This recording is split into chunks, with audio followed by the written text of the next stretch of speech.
Glory Hey, talks with that's Glory me. talks with Hey, Ace. you hear that, don't you? Hello, this is Glory, This is Ace. and this is the Glory and Ace podcast. And we have a special guest here. I'm Angelia. Angelia, welcome, Angelia, everybody. So we have a couple of topics that we are going to discuss with you guys. We're just gonna jump right into it. So the first question is: should your spouse slash boyfriend or girlfriend share intimate information about y'all's relationship to their friends or like to anyone? No, man, I'll let y'all go first on that one. Let's go first. You want me to go? Okay. I think not. I am a very private person. I don't like people in my business. I think no, especially intimate. I think anything intimate should be kept between me and my husband. I just really believe that that's off limits. I would feel like that's very disrespectful for him to even feel like he can just share anything intimate about our relationship to anybody besides ourselves. That's just my personal take on it. What's your definition of intimate? Intimate, anything sexually. Let's see. I would say like things that would be appropriate would be more so like, what would be appropriate?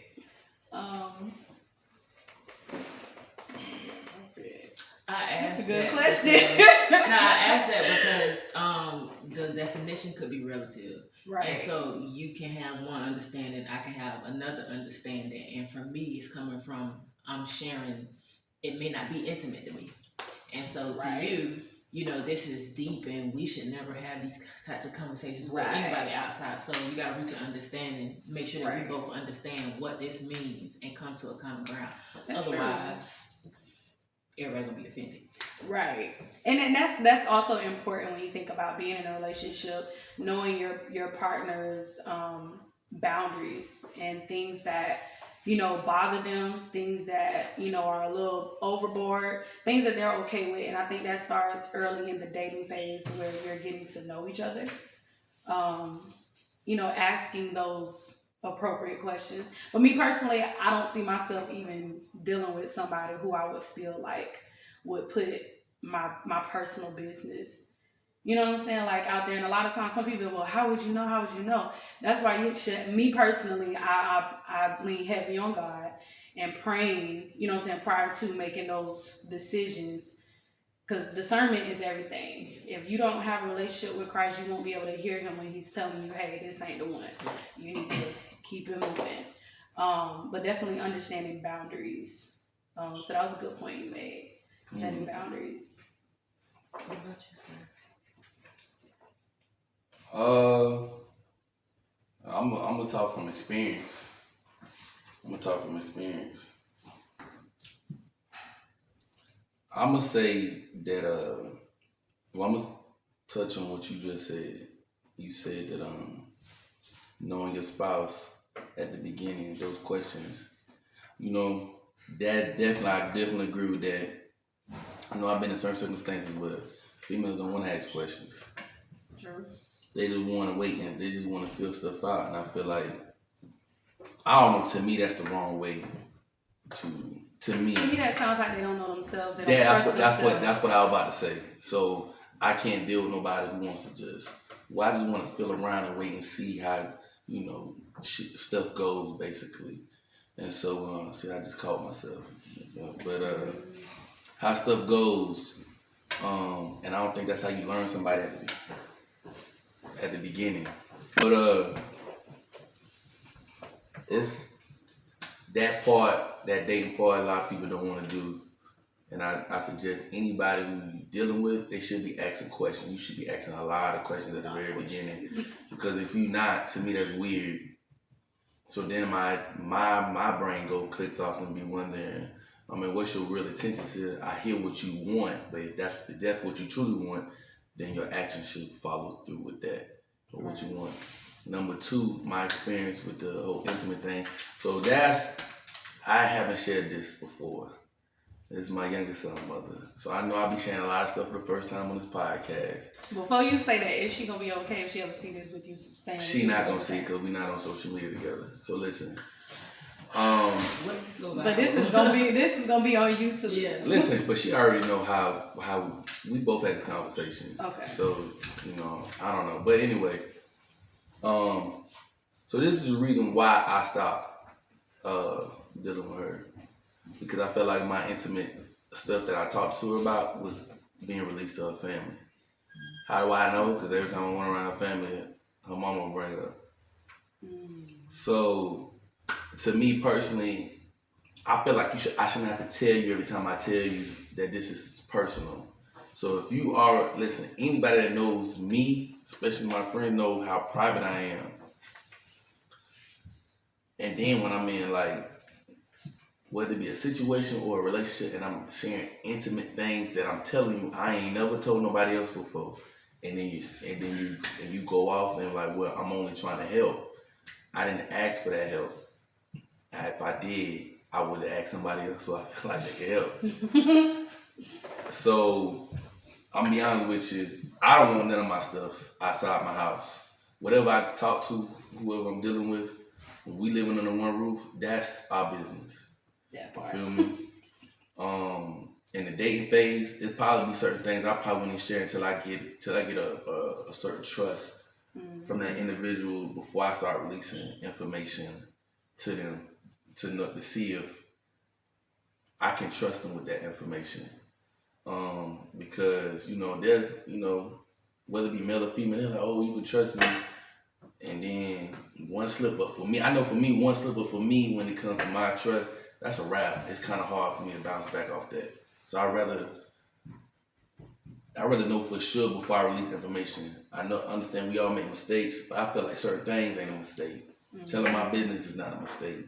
Cheating is not a mistake. I can keep going on a couple other things. I just don't feel like, because you have to think about it before you even go through with the actual action. So if I feel like you forgot to think about something, they thought about it. The sin starts in the mind. So once you think about it, you pretty much committed it. You feel me? Because you're going to go through with it eventually.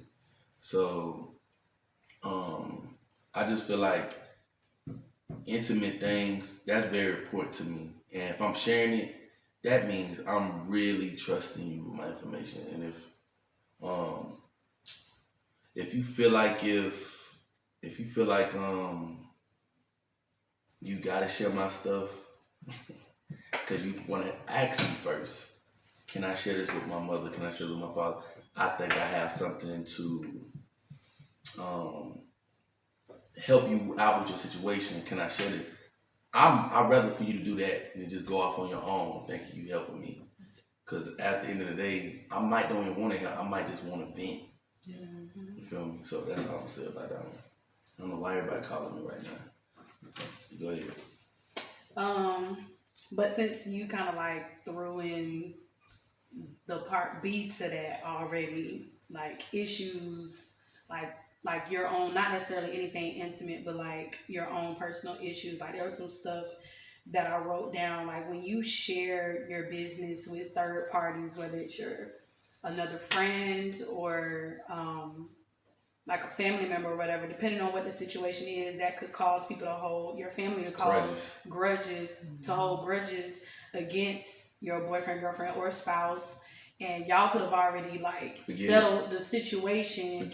Right. And they not. That's how it always goes. Always. That's how it always goes. Right. Trust me, my sister came and told me about some man doing something to her. That thought was always going to be in my mind. Right. Because to me, that's an unforgivable act. Let's just say she being abused. She done forgave him. I'm not forgiving that. So he could never come around me, period. You know what I'm saying? Or sexual activity that's going on between you and your spouse, and you share that, that's a no-go. Because whether you telling your home, like that man telling his homeboy, this is one you said on social media, that man not could be lusting after his wife. This is the thing. Okay, so let me pedal back. So where that question derived from was a post that I seen on Facebook, where a lady wrote into someone basically explaining that one day she came home, that there's a married couple. According to the lady who was actually reading it, she thought that she's thinking that the girl's husband was a white guy, and that the woman was of course African American, and she came home one day and his phone just so happened to be like in the corner charging, and it beeped. So naturally, that being her husband's phone, she just went over there to go look. And basically I can't remember what specifically it was, but what I do remember is that it was something that was inappropriate, and it made her continue to look through his phone. And to her surprise, she found that, I guess, over the course of their relationship, that any like even sexual pictures that she sent to her husband, She's sharing with old boy. He shared with his best friend. Let me ask you a question. And I was just like, what makes it is weird to me personally. What makes you want to go pee? Because of what she saw, like scrolling across the phone. What I'm saying is, she on the other side of the room. What makes her wants to go? Now, I'm asking you as a woman. I'm asking either one of you. Okay. The question. What makes you? Yeah, I'm asking now is. First of all, she had to feel some type of way, just a little bit. Not necessarily. She had to have a feeling. Not necessarily. So you telling me every time your man phone rang? That's why I said not necessarily. There's two things to this. Okay. Like prime example, it's been a while since I've been in a relationship. Everybody knows that. But back when I was in a relationship, we built the top. We built the type of person that I am. I have to trust you before going into it. Like, I have to know within myself that I trust this man. And in a sense, we're building towards marriage. I'm not going to get in a relationship with someone and we're just playing around. I don't play house. No. But the way our relationship was, we shared, well, to what I thought, 4 years later into the relationship, initially, whatever he had going on, I knew about it. Whatever I had going on, he knew about it. There was nothing to say, hey, babe, so-and-so calling you, you want me to get it? That had nothing to do with not necessarily, oh, I feel like I need to snoop. It's just, that's my husband's phone. There's nothing that he's keeping from me anyways, or my boyfriend's phone. I don't feel like he's keeping anything from me, but we're so close. Babe, you want me to get your phone? So-and-so just text you. You want me to text them back for you? He in the shower. You heard you just said. Huh? You heard you just said. What? You asked first. I'm not saying that's what you have. But I'm not saying that's what you have to do. First. But I'm not saying. But that's part A. Part B is if you are in a relationship and you are starting to feel some type of way, that would potentially lead you to wanting to check the phone. Like, okay, let me see who this is. Just be for real. Just from hearing your story of this post, that's what it sounds like. It sounds like part B. I mean, I don't know. Because she never even knew.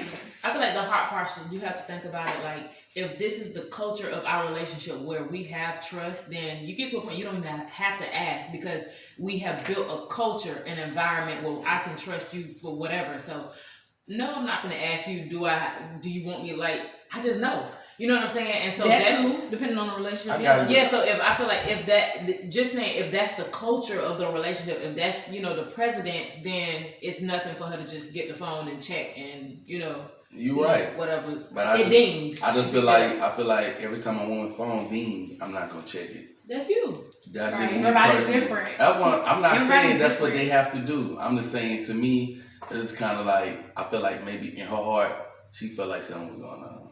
And it could have been because women, what they say about women's intuition. But to go back to the story, men got it too. I mean, everybody has it. Me personally, I think it's a gift that God gives us.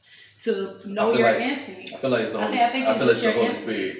Right. I feel like the Holy Spirit just impressing.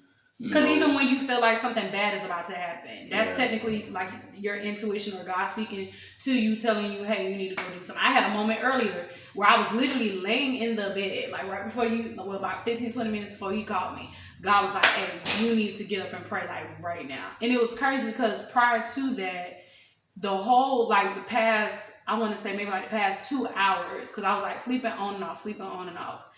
And he just kept, you need to get up and pray. You need to get up and pray. You need to get up and pray. And I was just glad that I did, because I did receive, a text, and I'm glad that I did. So I'll just say that. But back to the story. So not only did she find out that he was sending his best friend every intimate picture that she sent her husband, but this is also a guy who she doesn't really like, to where when he comes around, when he comes around, he makes her feel uncomfortable. No, and that's what I was basically saying. He like flirts with her. See. She feels very uncomfortable. And so it's like, not only did you disregard my trust or just the privacy of me as a woman, but you, as my husband, sent it to your friend. Oh, they were husband and wife? I thought they were just a couple. No, they're husband and wife. So listen, let me say this to the I camera. was like blown away. Like, to me, it sounds like a fetish. No, let me say this. Perverted. It makes you want to. I'm gonna say this. I would want to divorce him. So men, I feel like I talked this before several times with different guys that I know. I ain't gonna really say they're my friends, but different guys I know. I don't want to see your girl. I don't want to see who you talk to. I don't care what she look like. That's weird. I don't want to. Don't weird. show me what she look like. I can care less. All right. When the dude introduced me to his wife, this is what I do. I just go ahead, Herb, how you doing? Sometimes I don't even touch her. I don't even want to even touch her. Extreme. No. I'm being serious because situations like that for me. If I'm serious about somebody, they're gonna know who she is. But I ain't finna have you all around my woman like that. I ain't finna be showing you pictures. Exactly. I ain't finna be showing you my text messages. Part of me feels like it, and the girl said it too, that it may have been a fetish because she was being that she was a black woman and the guy was a white guy. And it's like, to me, because I remember I was discussing this with both of my sisters on separate occasions. And I told both of them, I was like, to me, all three of us basically said that we would want to get a divorce, because it's like, knowing, and I don't mean to drag us as black people, our history up, but I can't help but bring it up. You know what I'm saying? It's like knowing what our ancestors fought through, and the fact that they were raping our black women. It's like for a man to just share us as me, you supposed to be my husband. So a husband, white or black? Are you listening? I think, it's definitely. Oh, the guy was white. Yeah, the man is the white. husband the was lady's white. black. I think, anytime you got somebody like that, it's just a huge level of immaturity. The Bible says love covers a multitude. And so if you feel so comfortable with exposing me, there's a problem. And whatever this is, it's not rooted in love. It's rooted in something else masked by love. Well, most marriages ain't rooted in love. That's the thing. So today, that's why when you're dealing with marriage, that's why God takes it very seriously. People think they be in love, but they don't really be in love. Some people get married because of money. Some people get married because of status. Some people get married because they want to look good on social media. Some people get married because they want to take vacation. I literally had a girl tell me months ago, well, I really just want to kick it with you. Just travel. We ain't got to do nothing. Wasting time? I ain't finna waste no money. That's wasting money. Plane tickets and passports and all that. That's a waste of money. Like, she was like, why are we here? And she was like, oh, you thinking about it too much. I said, nah, you might find. I said, listen, if that's the type of stuff you want, it's plenty of men out here that want some mess like that want to kick in on vacation, do whatever, and come back and act like y'all know each other. You feel me? So, I said you should call me 10 years ago. Then I probably would have. I'm just being honest. So at the end of the day, I don't think a lot of marriages are based off love no more. So, but that, excuse me, that because I wrote a couple of scriptures down. One of them being 1 Corinthians 7:2, where it says, because of, and I'm paraphrasing, because of the temptation to sexual immorality. Each man should have his own wife, and each woman her own husband. And that's just, one of the scriptures. And to me, is in a sense, that's what he was doing. He was sharing his wife. That's sexual immorality. You know what I'm saying? Because you're allowing this man to lust after your wife. And it wasn't just pictures. He even like, I don't know if it was like sent videos or voice recordings. That's why I said, for me, I would have had to divorce this man. I don't think it was a white and black thing. It might have been, but I'm gonna say this: when you, as a man, you share them intimate moments, or pictures, videos, all that. That is with another man. That is weird. What I'm basically saying is, it doesn't matter whether he's white or black. He's gonna lust after your woman, your wife, regardless, whether what color he is. If you're sharing all those intimate moments, showing videos, showing pictures, sharing what y'all did last night, of course, every time she come around, they're gonna be like, I want that. Exactly. So it doesn't matter what color the individual is. But that wasn't the point. Don't do it. No, I was saying how you said he's a white guy. You know what I'm saying? It might have been a fetish. I just think it don't matter what color you is. No, it don't. If you a man sharing that stuff with your so-called friend, like first of all, my friend, like the spirit of perversion. First of all, my friend wouldn't even ask me no mess like that. I'm just being honest. I'm not even curious, but it's like, how did the conversation even go for you to start even sending your best friend information about your wife? Like, that is weird. I ain't trying to be racist. But you heard who his friend is, right? I'm pretty sure he had no problem sharing his intimate moments about his wife. I just feel like, it's just levels to this, because I can't remember like exactly where in the Bible, but it's a scripture where there was a father. He was drunk. It might have been David. I don't know. He was in a tent. He was drunk. He was like, his two daughters. Yeah, and so like the one son, he went and got the brother, and he was like, hey, come look. And so when the son went in, he wouldn't even look, just out of respect for his father. And I feel like, it's the same thing. Like, me as a mature person, like, don't send me nothing like that. You know what I'm saying? So it wasn't just a problem with the husband, the friend, both. It's something going on. It was sick. It's absolute disrespect. Yeah, I think it's sexual morality. I think men. I just like I tell my homegirl, every last one of them. If men think just because they have two of the gender thing that this is like guy stuff, to me, a lot of stuff that people consider guy stuff is gay to me. I'm gonna be honest with you. So whoever watching the video feels differently, I'm sorry, but a lot of stuff that consider guy stuff is gay. And that stuff like that, to me, that's gay. I feel like a better way to put it is perverted. Okay. Because you're dealing with a spirit. You're dealing with a spirit, so it's definitely perverted. That's what it is. Because number one, you're not supposed to be sharing. You're not supposed to defile your bedroom. I know there's something somewhere in the Bible that talks about that as well. And what you do with your husband has nothing to do with anybody else.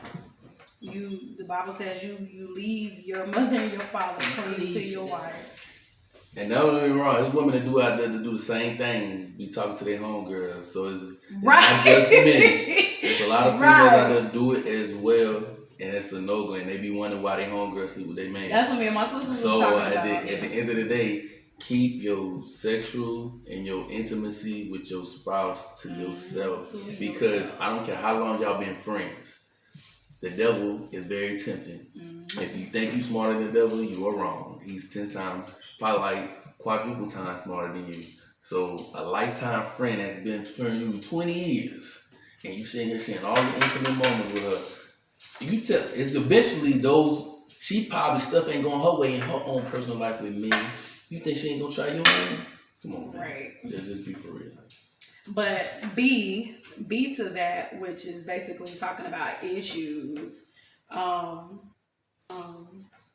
Like there was this side note that I put, like having multiple conversations. Hold on.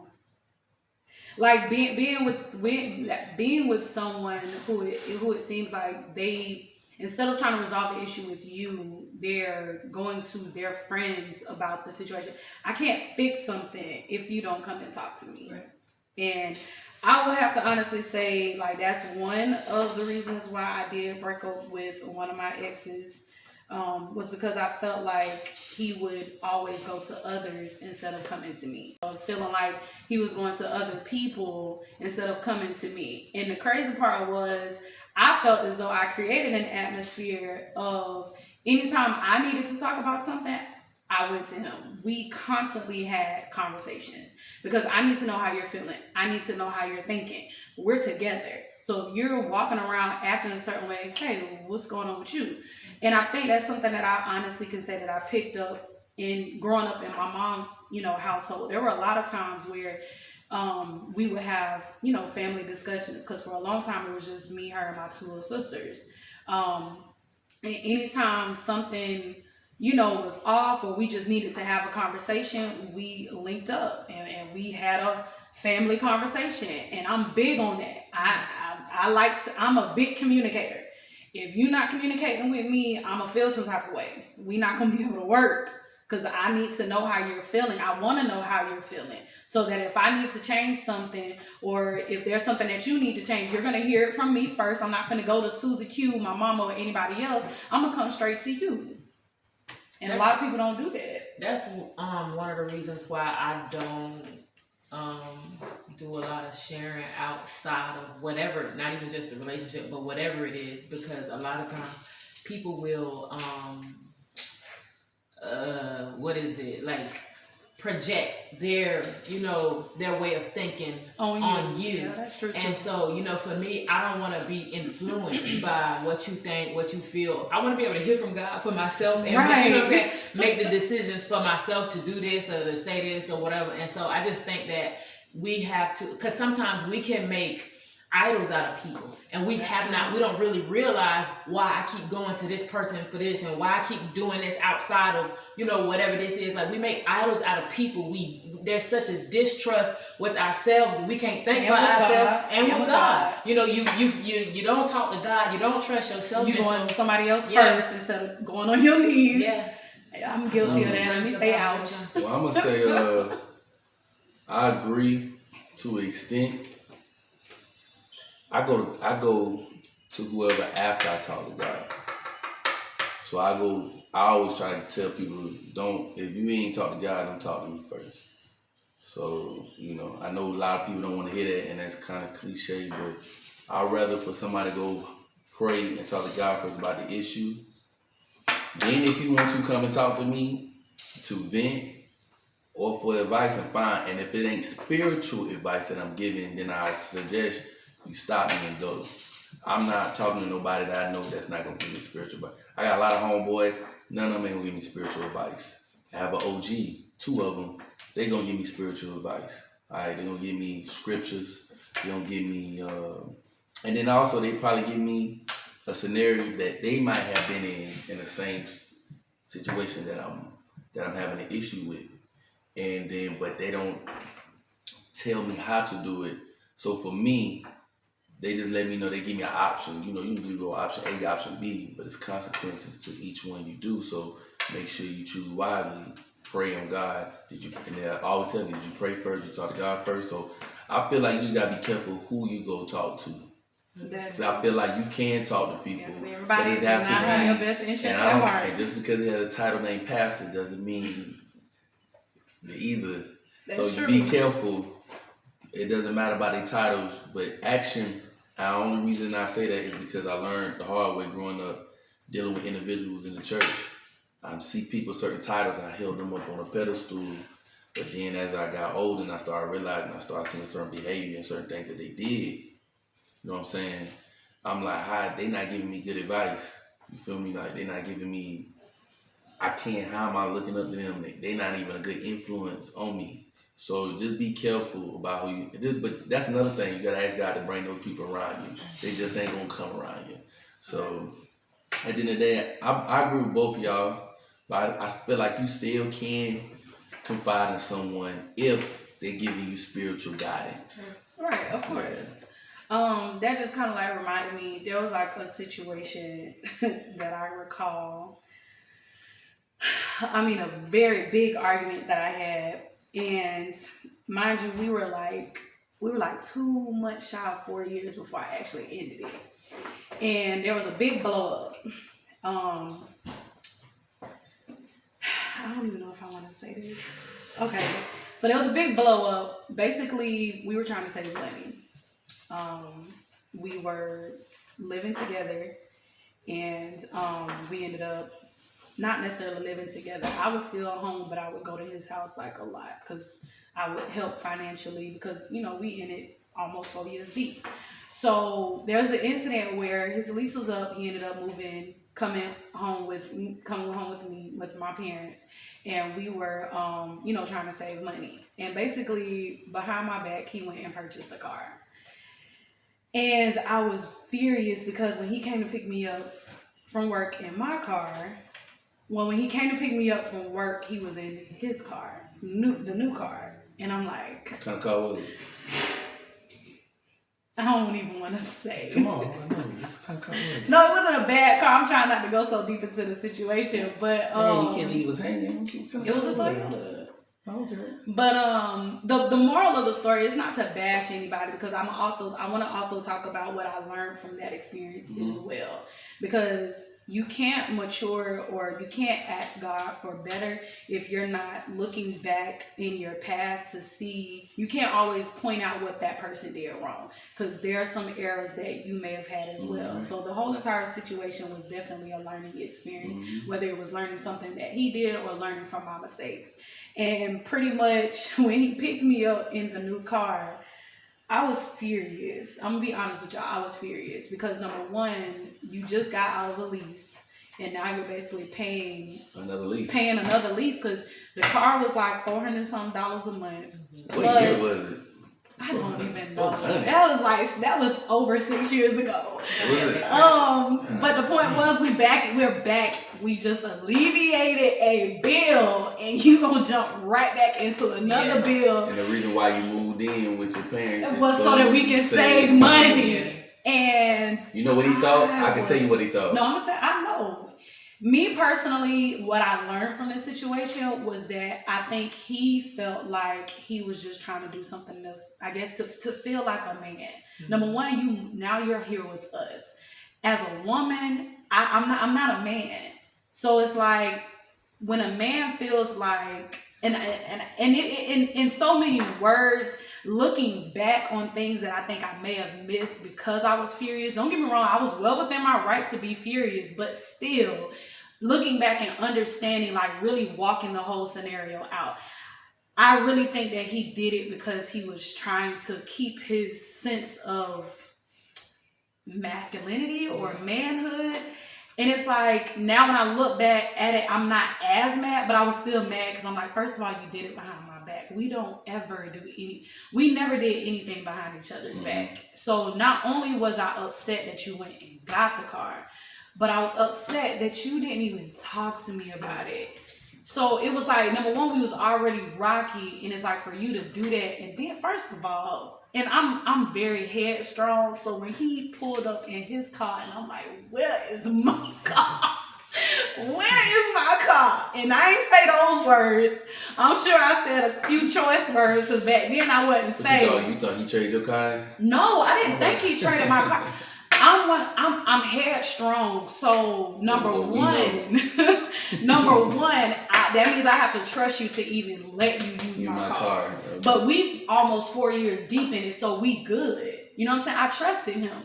But when he did that, it was just like, bro, where is my car? You mean to tell me you came here and you thought it was a brilliant idea for you to come here in your new car that you didn't talk to me about, that we were just talking about saving money, and you did it behind my back, and on top of that, my car's not here?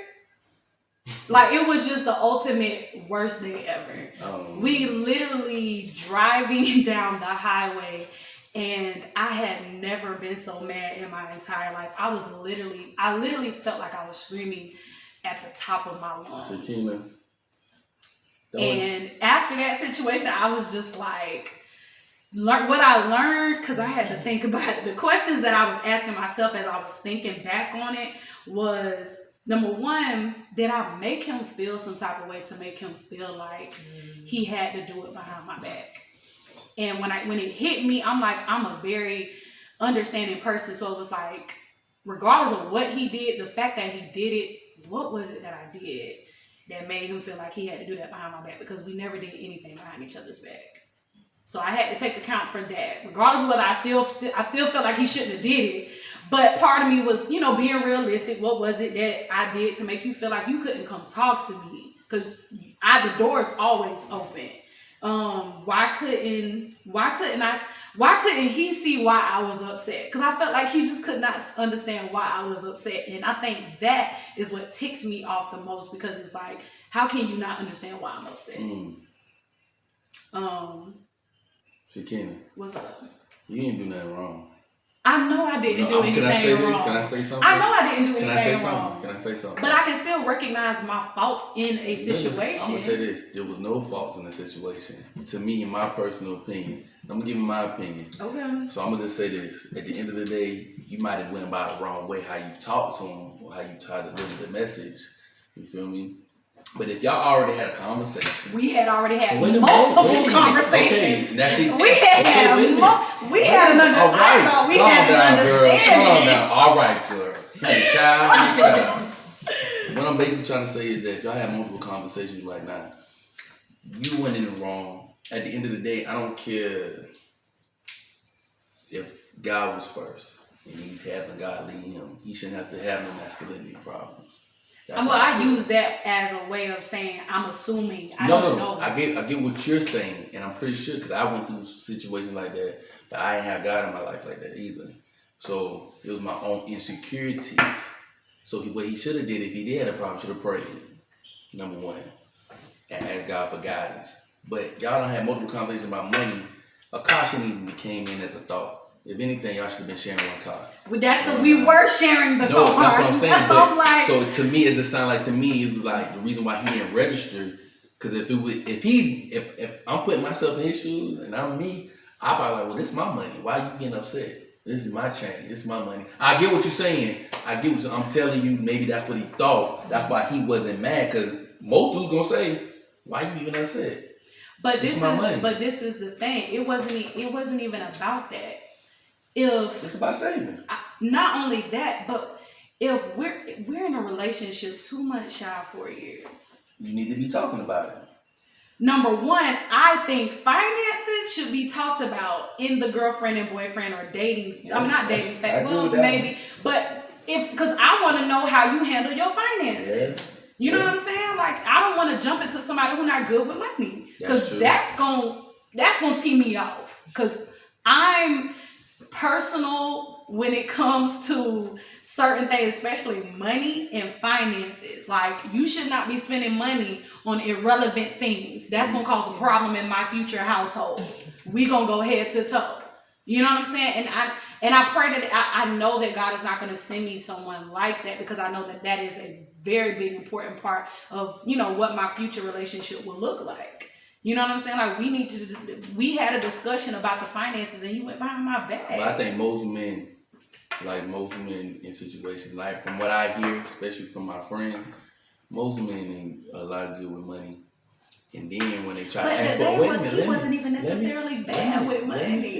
That's what threw me off. And when they ask for the help, they don't want the help. They ask for help, and then they go back and do like what your man did and spend some crazy purchase. Like, it was irrelevant. It's like, bro, when you drop me off to work every morning and you pick me up and you go to work, what? For the life of me, I didn't understand what the problem was. Maybe because you gotta understand this: you moving back into your parents' house. He living in the situation that he used to being on his own. But so that probably made him. And I got that. You know what I'm saying? But the thing was, but I'm not condoning I thought that I created, or that me and him created a space of, listen, I'm not finna have you do something if it's not for the overall better good for the relationship. Us. Yeah. This was for us. Mm-hmm. My people never made him feel unwanted or unwelcome, because my people not like that. So for the life of me, it was just like, what is it? Was it something that I said? You know, moving forward, thinking about my future relationship. And I'll be honest, in my family, they know that I have gotten a lot better through Christ, with knowing how to talk to people and being a little more understanding. But even then I thought I was still understanding, but I'm a lot better now. So looking back on the situation, it was still like, what was it that made you feel like that's what you needed to do? I feel like, the Bible says in all you'll get an understanding. Mm-hmm. And so you had multiple discussions. But until you can have a conversation where we have a mutual understanding, then there is no understanding. Because you can know something, I can know 2 + 2, but if I don't know how I got 4, I don't understand. So I know the answer, but I don't really understand how this works. And so he know what you were saying, but clearly, apparently there was apparently no he didn't get it. There was which threw me off. If I feel like if you gotta have multiple conversations like that, this is me. Well, when I say multiple conversations, it was, okay, what are we doing? Oh, well, we're trying to do this. Okay, well then let's do this. So it's back and forth communicating, and then all of a sudden it's like, and because this was so long ago, it's like I'm only remembering bits and pieces. No, I'm not. Matter of fact, what happened after you started doing after the purchase? What happened after that? Did y'all break up immediately after that? I didn't break up with him probably for like another maybe 4-5 months. Pretty much right after that. So why? What was the reason? It was some other stuff. Okay, but besides that, it was some other stuff. When you talked about to him, did he still didn't understand why you was mad? At that time, I can't. No, I'm talking about period. Before y'all broke up. Did he still? Honestly, no. Okay, I'm glad you asked that question because I want to say that he went to some of his friends, and his friends was like, "Oh, well, y'all not married," and that ticked me off because it's like, okay, I can ride with that, but y'all not in our relationship. Nah, the things that that's what I said. I can't get mad at that because technically you can view whatever you want to view, but you're not me and him in our relationship. How me and him discussed things, how me and him went over things, how me and him talked about things. What we agreed that we were doing was what I was under the impression that we were doing. Listen. So for him to do something different, it's like you want to go ask other people about how they feel, and then you're believing or feeling more so what they believe instead of understanding where I'm feeling. He ain't told the whole truth. I know it for a fact. Listen, I'm around men all the time. Niggas do not, excuse my language, my bad. Bloop that out. Jesus. Men do not tell the whole truth when they go talk to their homeboys. I know this. It was another female that he talked to. What? Interesting. The plot thickens. Well, they don't tell the truth when it comes to their friends. I know this for a fact because listen, I done been in situations where I have a guy come and tell me something. I'm riding for him. And then when I get to the situation, it's completely different. It's completely different than what he told me. And then he's like, man, that wasn't even a point. Yeah, it is. This is all important key points. Because I would have gave you better advice. No, this is why I be like, this is when somebody come to me about story, I'm like, well, it sound like from your part, this is what it sound like. Because if it's true what you're telling me on this behalf, then you should do this. But then I go back and say, well, if you're not telling me the whole truth because you don't want me to know your business, then I'm suggesting you might want to just pray, dog. Not only that, but I can't. When you go to somebody, you got to tell the whole truth in order to get a proper perspective. Not gonna happen.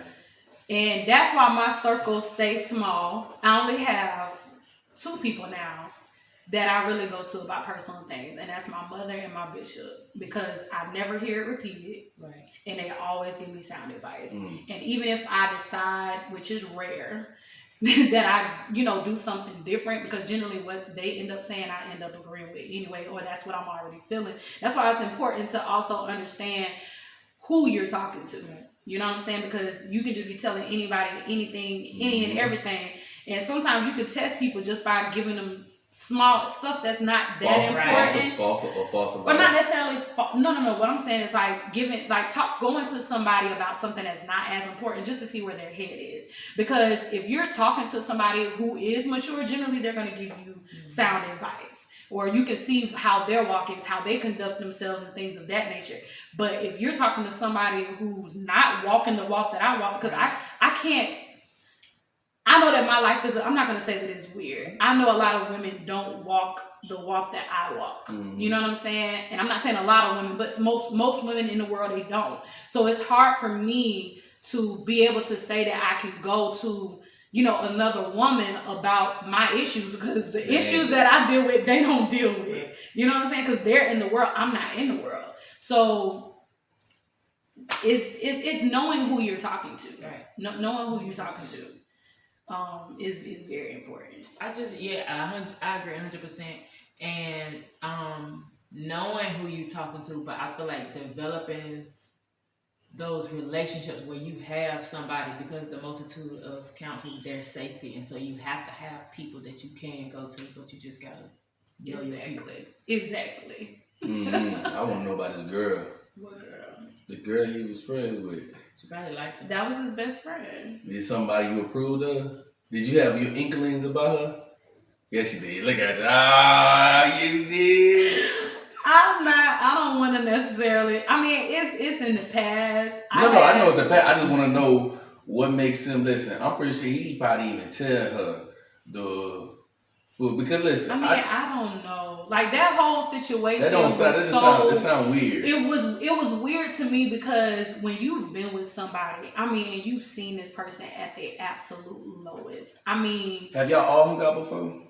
Or yeah. just them two? We have. A lot, or just a few times? Just a couple of times. He was kind of like me. Like, he knows people, but he's kind of to himself. He was kind of. So he didn't hang out with the girl a lot. Not necessarily. Okay. No. But you just made me forget my whole thought. I forgot what I was about to say. But no, like in general, like the way our relationship, like basically, that's what I was gonna say. I've seen this man at his worst, and I was there. I mean, this is the guy I was telling you. I didn't go into detail, but when I was saying that I felt like I bent over backwards that one time in the podcast, mm-hmm. and when we was breaking up, that's what was the ultimate. I'm done. Because it was like I had to hear him say it in that moment. What did he say? When I was like, I just feel like I be going above and beyond. I be bending over backwards for you. And you do that when you love somebody. That's what he told you? And his response was, I didn't ask you to do that. Ooh. And it was in that moment, it was like God was already, because this is the thing. Ain't nobody would say that they appreciate you. God had already told me that morning. Mm-mm. God had told me that morning, I need you to let go. That day felt so weird. And like I told you, it felt like an out-of-body experience. Like literally, I was going through the motion. Like I had no emotion to it. I knew I was in love with him. But God was like, you have to do this today. We in the car and I'm just talking. And I'm like, why do I feel like I'm not talking? Like it was weird. But it was like in that moment, when he said that, it was like the light clicked on. I got to go. As bad as it hurt, like even my friends, everybody who knew us was like, what? Y'all not together? No? Like, it was a shock because we hadn't been together for so long. Yeah, but that comment though, that's the part that nobody knew. Knowing how me and him were, for people, how people saw us, and the hurt, like I literally cried for 3 months straight, every day. Wow. My mom can attest to that, and I thank God for my mother. Yeah, but that statement crushing hearts, though. Bro. And this is the first part. That wasn't the first time he had ever said it. Oh, he said it before? Yeah. And you still stayed? Listen, I'm gone now, though. Whoever God got for me, I'm just waiting on him to come so he can enjoy all this good glory. I ain't gonna lie. I done said that a few times to a few people. But that wasn't a relationship. I will say this, it never made any sense, because it's like, if we're building towards something, I mean, when he lost his job. Yeah, I'm going to tell you why I said it though. I literally was doing overtime paying the rent. Like, we were together. We building. So you staying here and paying your rent? No. This was 6 years ago. Over 6 years ago. We were staying somewhere else. Listen, I'm going to tell you something. But I was there the majority. I was pretty much at his house all the time. Don't stay with nobody if y'all ain't. I don't care 4 years. But listen. Going forward, that won't ever happen. Don't ever play house again. That won't ever happen again. You gotta put a ring on this. Yeah, I'm about to say, unless y'all ain't talking about marriage. I learned a lot from that You know, relationship. y'all get married the next year or so, next couple of months, that's different. But you talking about just moving in and just not and just doing whatever. Nah. I mean, because the thing was, I can't. The majority of our relationship, we were together every day. Y'all need some space though. I want to talk about that too on the next podcast. Ooh, this a good one. That's a good one. Listen, I used to be like that. That's a good one. But it's just to That's brush a good up. one. Everybody needs a little bit of space. That is You a good gotta, one. you gotta be in a space to where y'all miss each other. Because that was a reason. That was the last straw that ultimately ended up leading us to. But this is why I prefer longer distance relationships. Long distance? Yeah, I prefer right What now you mean by long distance? in my stage of my life right now, I prefer long distance relationships just because of the fact that same city situations, a lot of females, especially with it's not only that, but my schedule, but majority of this what I'm talking about. A lot of females like a lot of attention, right? That means you need to be finding something. Whoa, listen. You should be doing something. So they like a lot of attention. I had this one girl, literally, she's a stalker. She still be hitting me up on, she gonna say this too, I don't care. Oh my God. But she be hitting me up in my inbox, even after I be repeatedly telling her we're not kicking it. She said, well, I don't want to talk to you on the phone if I can't see you at least 3 times a week. I said, that's impossible. I'm only free on weekends, right? And I'm a phone person too. Only text if I have to, right? Like if I'm actually busy and doing something, then I text. But I have to at least at the beginning, have to talk to you on the phone a little bit. You know what I'm saying? She didn't want to do none of that. So I was like, I'm good. I don't want to even know you. Feel me? Mm-hmm. She wouldn't have that. Like, even on my way down Orlando, even on my way down Orlando, when it was Saturday. No, what today is? Sunday? Today's Sunday. For Friday night. Mm-hmm. She was in my inbox texting me the whole time. I'm literally, talking about, oh, we should have drinks. I'm like, I don't know what you're not registering.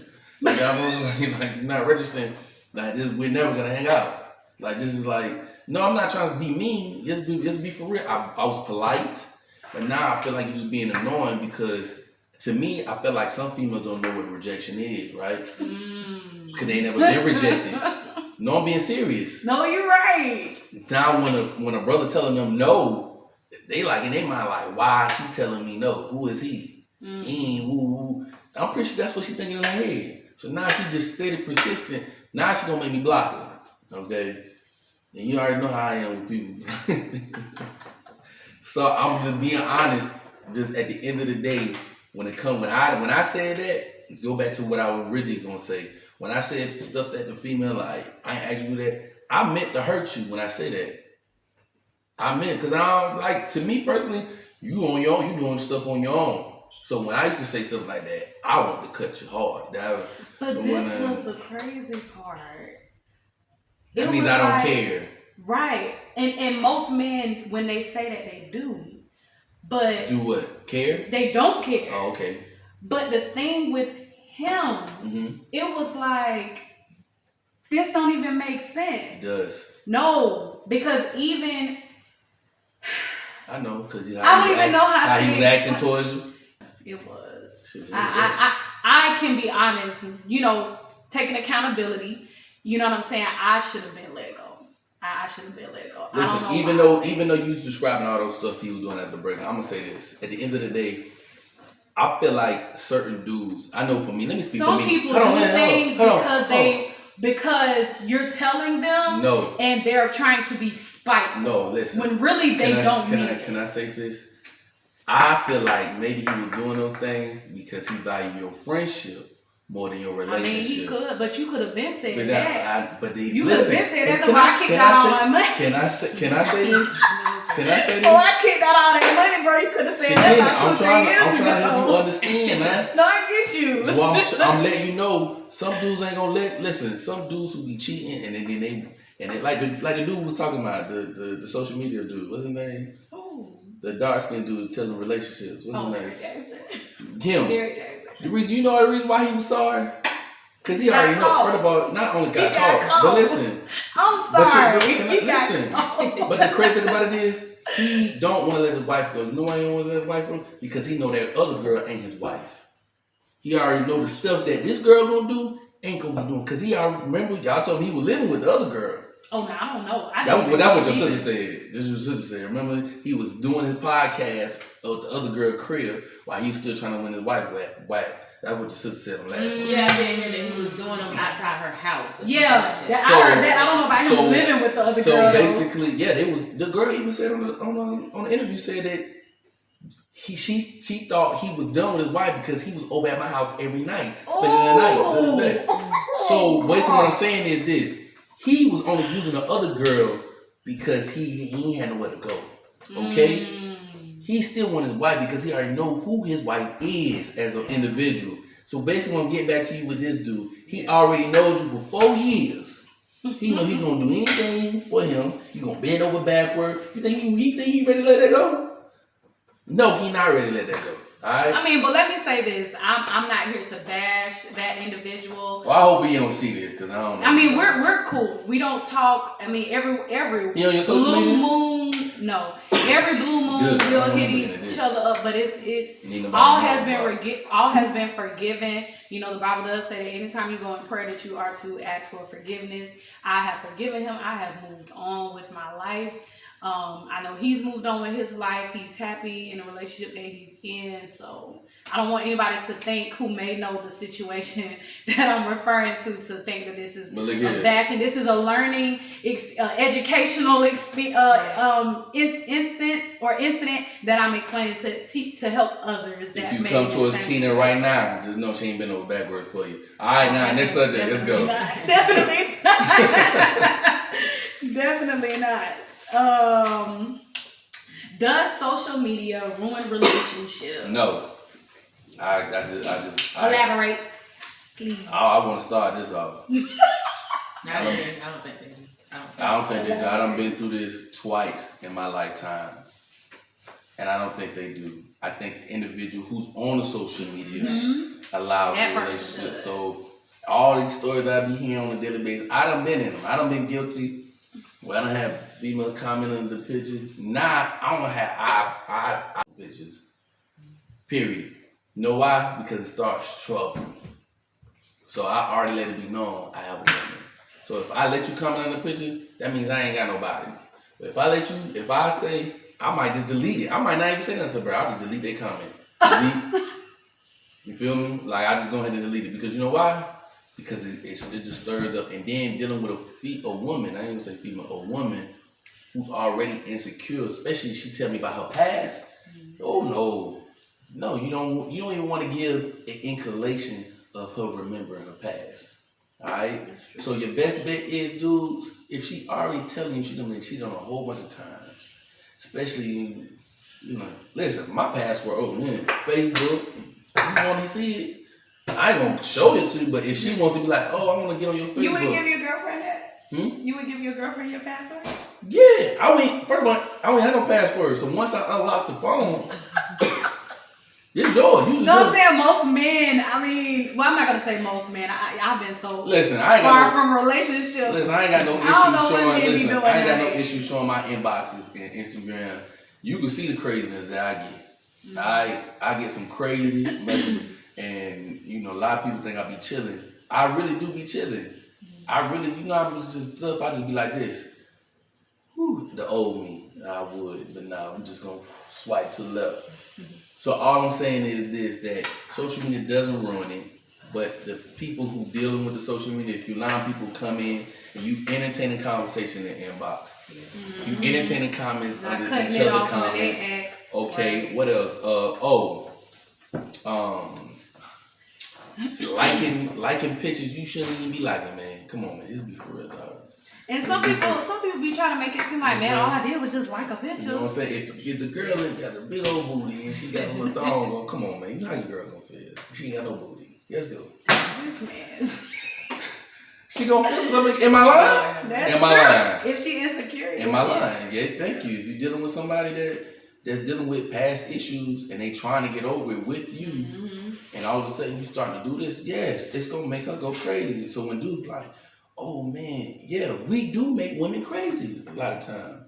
The actions that we do, and it be some of y'all females be making out. I say it goes half and half because that means that the woman is also putting up with it when she could easily just walk away. Like you should have did. But I wasn't crazy. I don't know. That day you jumped in the car about your car. I don't know. No, I was upset. He knew I was upset. Like, I think I lost my voice that night. I was so upset. That was one of the worst days of my life because I've never screamed at anybody like that. And I think I was screaming more so because I felt like he wasn't understanding where I was coming from. And when I feel like I'm laying it out, it can't get no plainer. You know what I'm saying? And you're making me feel like you don't understand why I'm upset or making me feel like my feelings don't matter. That's when you lose me. Because I make sure that whenever you express to me how you may feel, I take that into consideration. And when you don't do that for me, when you disregard my feelings, we have a major problem. Nah, I feel what you're saying. What you think about the subject? I told you, I feel like social media does not. And you don't want to elaborate on that? I mean, you said that was the answer. You pretty much said yeah, like that was it. It's the people, not social media. Social media is an app. Right. How can an app control your life? That's crazy. But it does. It controls people a lot. They let. But the people allow it to control them because they don't know how to set boundaries. I literally be like, I don't want to expose her. This is the homie, man. But I'm not. But I can say is, you got some females who put everything about their life. Woke up to eat breakfast. That's to me. That sounds like somebody. Unless you a blogger, what are you doing? Like, right? What are you doing? That's somebody that wants to today. At 12 o'clock I'm going to the beach, y'all. I'm gonna be live. Ooh. So it's like. I mean, are they trying to be a blogger? I doubt it. I mean, unless you getting paid for it, because people do get paid to post stuff. Well, nah, she ain't getting paid. But listen, we already had this conversation, and I think the homie's addicted to social media. So, but it is what it is. But you have people like that, men and women, who are addicted, and then, that's why I don't have my kids on social media. I don't have none of my sons. They don't have no social media accounts, no nothing, no TikTok, no Facebook, no Instagram, no nothing. Yeah. They got YouTube, watch a little white boy play with toys. Right. I let them go that far. What's the other one? Where am I at? Oh, we already do it. Do you believe lack of attention can cause you to fall out of love with someone? Yep. Enough of it. Yeah, enough of it. Definitely. I don't know if I agree with that. Elaborate. I don't know if I agree. What you mean? I'm not sure if I agree. But I'm gonna talk y'all through my thought process. All right. So, lack of attention can cause you to seek it elsewhere. It doesn't always have anything to do with your heart, like you being in love with the person. Mm-hmm. But I feel like in each and every one of us, there is a need to feel wanted, to feel desired. Mm-hmm. And so you ignoring me or you not meeting this need doesn't mean that it doesn't warrant me falling out of love with you, but it may result in me looking for what I'm lacking from you in other places, to feel whole. But I don't think that necessarily means that, lack of attention is going to cause me to fall out of love. It just can cause you to fall into the arms of somebody else. So let me say this then. For me, I get what you're saying, and I respect what you're saying. But for me, I ain't going to look for nobody else. Because it's just like if I'm really into somebody, and let's just say I am talking to multiple females, I only want to see her text. Everybody else texts me, I ain't going to respond. Alright? So even though she's not showing me the attention that I want, right? I'd rather just cut her off and cut everybody off until I get over her. I'm not the type of person to be trying to seek attention from somebody else. So for me, if you're not showing me, I'm going to have to let you go. I can understand it might be one, we busy and we got a text or whatnot, we keep missing each other. But if you just not showing me none at all, I have to cut you off because for me, I just don't have a desire to search for nobody else. I understand what you're saying, but in general, and let's just use marriage as an example. Mm-hmm. It's not that simple to just cut somebody off. And so, let's just look at this as a marriage, because all that other stuff is really irrelevant. In a marriage, I feel like like I said, I don't feel like you can fall out of love. I do feel like, like I said, it does. How many stories have we heard why the person cheated? They wasn't paying me no attention. They was never home. It was a lax. There was a deficit somewhere, and you just in search to fill this need. This thing that you have not been getting, and so I just feel like to avoid that, have conversation. I feel like a whole lot of stuff communication is key. a whole lot of stuff can be avoided if you have a conversation. But I don't think that because you didn't show me attention, it makes me not love you.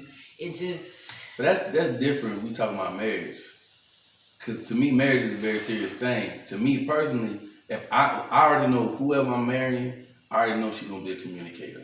I'm not gonna have to wait and find out whether she is or not. Right. So to me personally, that's something God will show me rather than that. So if I see it's alright, it's not even consistent throughout the relationship before the marriage, she ain't gonna be consistent in the marriage. Just like if I ask you, just pray, just study together before the marriage, it ain't gonna happen during the marriage. She ain't gonna want to do it now. So what I meant by that was just dating. When I'm dating you and I'm really feeling you, and all of a sudden now you're not showing me the same attention, it's easy for me to cut you off because would you at least try to have a conversation? Yeah, it would be a conversation. It would be but if it's consistent for me, if it's a consistent thing, I feel like if we got to have multiple conversations, what are we doing anyway? Right. Yeah. That's just, I'm being honest with you. Apparently you're not respecting how I feel. Yeah, I done already been in there once before. Trust me, I know for a fact. I've been on both ends of the spectrum actually.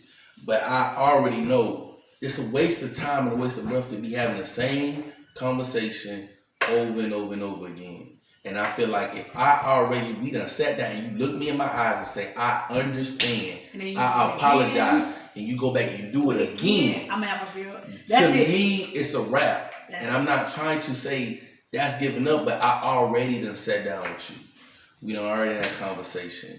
Feel me? And I feel like now, maybe it might be hard for you. If it is hard for you, if you can't tell me how you can fix it and you looking for me to fix it, yeah, it's a wrap. For me, it's a wrap.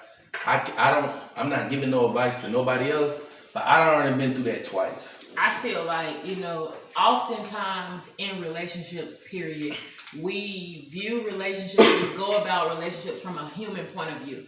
But, the Bible shows us how Christ loves the church. That's how we are to, be in our relationships, especially marriage. And so, with that being said, because we model our stuff after what we see on social media and what we see on TV, but that's not the model that we, supposed to go after. And so, if we look at the way that Jesus Christ loves us, He's the one who's always in pursuit of us. He's not God, can tell us no matter what we do. And so I'm not saying just be out here being dumb, but I'm just saying like, have a heart posture to always pursue, have a heart posture to always get this person, on the same page with you. You got to give people the grace to be where they are. And so, and you got to know your boundaries basically. 100%.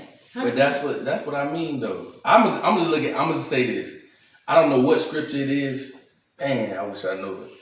But I'm gonna say this: you'd be a fool to stick your hand in a bag of snakes again after you done got bit once. And that's just me. That's just me personally. So if I have a conversation with you, I already pray first, because before I have a conversation with you, I'm gonna pray first before I even come holler at you. Then I'm gonna come talk to you. Then I'm gonna pray with you before we end the conversation. And we still go through the same thing another time, and then you're looking at me trying to figure out, you doing what it is? To me personally, I've been to where I stayed too long. Yeah. I stayed too long, and I already know, and I already set my boundary. And those things I'm already gonna let go, letting you know at the very beginning what type of standards that I'm looking for, because I'm pretty sure you're gonna tell me your standards that you're looking for. Mind you, I might slip up. And that's okay. And you might slip up too. But to do a repeat offender, what God said about somebody that knows his word, that been all the way in like Satan did, and then he ended up going the other way. What does he say in the scriptures about that? Oh, I'm asking. I'm telling you, but I'm letting you know. I'm letting you know. I'm letting you know. God gave Satan multiple chances. He gave him multiple chances. I'm pretty sure he already knew he gave him too many chances, and he done took half of heaven with him, right? I feel like you putting stuff in the Bible. No, I'm not saying half of heaven, but he took a lot of angels with him. He did. Satan did persuade. Was it a third? It was 2/3 of the angels. Yeah, okay. It was 2/3 of the angels. So no, I'm not trying to put stuff in the Bible, but he did take 2/3 of the angels with him from his influence of trying to convince everybody else who is Jesus, because he wants to be in that position. And why I'm saying that is this: if you put yourself in a situation to where you constantly dealing with somebody and they showing you who they are, after you repeatedly talking to them over and over again, you're gonna have to let them go. Don't wait too long. You're gonna put yourself in a position. Yeah, but that's basically what you're saying. Using wisdom. That's what she said. That's what I know. But I was trying to, get my shine on real quick. Lord. But that's all I was basically saying. You feel me? Because I done been in a situation where I've been in way too long, and I feel like you choose the wrong person, like messing up your credit. It's easy. But I think that to mess up, but it's hard to fix. Yeah, right. I think it comes with, like, kind of to piggyback off what she was saying, like creating boundaries, knowing yourself, knowing what you want, and never settling. Just because, you know what I'm saying, even if you're a person who just wants something, it's like you gotta know what your limit is, and you can't allow someone to just have you any kind of way. Yeah. And that's being comfortable within yourself to say, yes, I may want, a relationship, but this isn't the one for me. And it's okay. I mean, don't get me wrong. Like, do I want to be married? Absolutely do I want to be married. But I've sacrificed almost 6 years of my life being by myself simply because it's knowing what I want and not settling for less. It's battling the family members who come up to me, Shakina, what are you waiting on? Or when are you going to have a baby? I'm sorry, you guys have taught me to, wait till marriage, or certain morals and values that have been instilled in me. And it's like, because I'm 31 now, you're asking me, why haven't I done something? Okay, well, do you want me to just settle for any and everything? I mean, what I'm being presented with, obviously, isn't good. So therefore, that's why I'm single. I think the statement I got the other day, got a friend of mine I ain't talked to in a minute. And he had sent me this on text. He said, the spouse you choose will be the destiny you reap. That's true. So, like, it's just at the end of the day, everybody wants to rush. I hear so many. In the dating pool, there's so many women. They feel like they on this timeline. They got to, I'm 30. If I ain't had no kids by 35, I'm too old. Like, wait, what? You still got appetite? Abraham's wife was old when she had her first child. So was it Sarah? Yeah, Sarah. It was Sarah. Okay. So I'll be looking at them like, oh, that's biblical days. So what's this? It's no difference. It's teaching you patience. So it's like you don't have it. If you don't have patience for that, you ain't gonna have no patience for no relationship when the time comes. And this is why I told the girl on some girl I knew from my military that she had made a statement. I said, you over here blasting this man in your inbox. This man literally wrote this love letter to her inbox. I say, you gonna be missing your blessing. What you mean blasting somebody in inbox? She took his message and he gave us a city. God told me in Preston, told me to tell you this. You motivate me every day to be a better man. Woo. I want to be the man that you need. Woo. Now, mind you, she didn't have to. She screenshotted it and put the man. She posted it on Facebook. And people thought I was joking when I was commenting. I was being serious. I said, this might be the guy that you're looking for. But even if it's not, love and kindness. No, and I got that. It's like, why would you put? But literally, that man came at you straight. He didn't come at you disrespectful. I read the message. I'm like, man, dude really came out straight up. And everybody's picking him. Oh, and I'm thinking to myself like, well, dang. Well, the man came at you correct, and I see you every day talking about how people come at you incorrect in your inbox. And finally, somebody do come you correct. You don't put them on blast. Right. You don't screenshot them. That's like you had her own ulterior motives, like you're trying to post that you got somebody who's seeking you, but really you just made yourself look very bad. You know what I'm saying? As if you don't have a heart. I mean, it's the crazy thing. We want to post stuff like that, but then when they're trying to expose the real dudes who do dirty, the ones y'all they continue to keep talking about up and down my timeline, I don't never seen them post. Maybe one. I got one homegirl who do it too. She just be posting pictures. If you send her, oh Lord, she posting. She like, yeah, she putting them on blast. But everybody else, oh my God, I literally be seeing down my timeline just be saying stuff like, oh man, this man that, woo woo woo, and then they want to post the good guys on there like, oh he lame, woo woo, and I'm thinking like, man, you didn't have to do that. You didn't have to post a guy like that, man. It was something you said that I wanted to piggyback off of. When you first opened up, what was your statement when you was talking about what you read something? Yeah, what did you read? Oh, you're talking about the spouse you use is the destiny you choose. No, the spouse you. What I said? The spouse you choose. We know what you mean, right? Is you reap what you sow type mess. Okay, so, and I know somewhere in the Bible, it talks about your helpmate. You know, God has someone out there, you know, or he has predestined who's going to be in your life. And it's seeking that out and being in your space where you're supposed to be walking in your purpose is where you would generally find that person. It's like I look at my life on whenever you see him. But, you know, I feel like God was telling me, like, when you're actively doing your purpose, you will find your spouse. Yeah. You know what I'm saying? Because that means that you're doing everything that you're supposed to be doing for him to be able to come and be an addition to what God has called you to do. I know there's a calling on my life through my music ministry, you know, even through this podcast. You know what I'm saying? I don't know who or what God has in store for me, but I know that being aligned with what he has called me to do and to be, he has to come. You know what I'm saying? This isn't it for Shekinah Glory. I know this isn't it. Even today, I got approached by one of them sisters at my church, and she was just telling me how, and it's crazy how, like, even when I may be feeling like, what's that scripture where it feels like don't be weary in well doing, and it's like when you just feel like, oh, I'm doing everything you're asking me to do, and I just feel like I'm not getting anywhere. It's like God always sends me those people who just be like, girl, I was just listening to your song and you just don't know how much you bless me.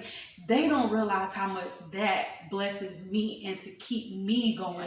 Because even dealing with my personal issues, you know, battling depression or still dealing with the loss, you know what I'm saying, of family members or my dog, because everybody know I'm a loner. It's like we all have our own things that we personally deal with that we may feel like we may not be able to talk, you know, to anybody about. But it's continuously trusting in God and not allowing those battles to keep you from walking into your purpose. Right. Because ultimately you could miss out on not being in the right place at the right time or missing opportunities because you're so stressed about what you don't have. It's constantly telling yourself that you have to be thankful for the things that you do have. Because eventually you keep knocking on those doors, God gonna open it one day. And that's all I can think about when I do have my little moments. It's like, no matter what, when it comes to this season of, you know, this long almost 6 year season of being single, it's like, as long as I continue, God can't fail me. He hasn't failed me. Even though I may feel like I may not have what I want, but I have everything that I need. I have everything that I need. I have loving parents.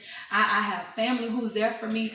And even when I do feel like I'm by myself, I got money. I got a career. I got money. I got a house. I got a car. I'm not lacking. You know what I'm saying? When I need him, I don't even have to go anywhere. I can just go within myself, within my mind, and speak to him. Yeah. You know what I'm saying? A lot of people, we miss out on the times that we are by ourselves. That's the time to learn yourself and to build a relationship with Christ. Because ultimately, I'm married to him. Before I can say that I'm married to another man, I have to know who he is in my life. Because even when I get the husband, number one, I need to make sure that I'm prepared to be a wife, first of all. And then number two, even when I get in that relationship, the time that I may have now, whenever God wants me, he can have me. gotta be honest, I may not have that same time. And I know in the scripture it does mention something about, you know what I'm saying, that you're supposed to, you know, be there helping your husband. I don't know necessarily what it says, but there are gonna be times like even when you're fasting, you gotta ask your husband if you can. It's something that's saying that you have to ask your husband to withhold basically before you can actually fast, you know what I'm saying, for God. And that just lets you know how important, or where God sets that marriage at in what am I trying to say? Like how important family is. You know what I'm saying? Because once he releases you, you know what I'm saying, you still have to make sure that you do keep that communication. But before you have that relationship, that man have to be following God. That too. Because my philosophy is this, and I always say this in my prayer: Lord, if I want to follow my husband, I will only follow my husband if he's following you. Right. I cannot, because whatever I'm feeling, or whatever, if I'm following Christ, that means that whatever it is that I'm sensing that I'm supposed to be doing, my husband gonna come and say the same thing to me, because we're equally yoked. When we get married, we become one. You know what I'm saying? And that's, to me, that is so important. I know some people may feel like, oh, well, you're just doing too much. That's not realistic. Oh, it is realistic. He's done it for me, even in my singleness. Well, you got to understand this. We live in a world where society says women have women been held down so long over time. Now women they teach women like, nah, you have a say so in everything that you do, right? And so I'm not saying a man's supposed to tell everything, but when you're dealing with that whole godly marriage thing, it is the man's got to be taking his direct communication from God.